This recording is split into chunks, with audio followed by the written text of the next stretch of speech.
হুযায়ফা হুযায়ফা হুযায়ফা খেরে বারে বারে চিঠি। হুযায়ফা ডাক দিয়ে বললেন, ইয়া রাসূলুল্লাহ, ইয়া হাবিবাল্লাহ, আমার নববধূ, আমার স্ত্রী, আমার ওয়াইফ বারে বারে একটা করে 3টা চিঠি লিখেছে।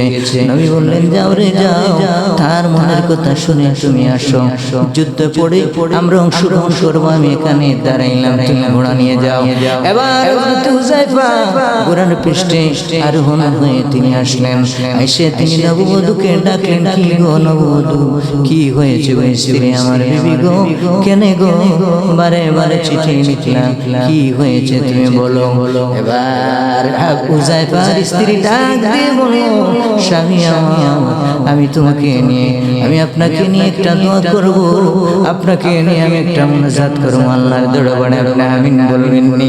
হুযায়ফা বললেন, স্ত্রী আমার, তুমি আগে দোয়া করো দেখি, আমার দোয়া পছন্দ হয়নি। আল্লাহু আকবার, দেখি দেখি আমার এই দোয়া পছন্দ হয়নি।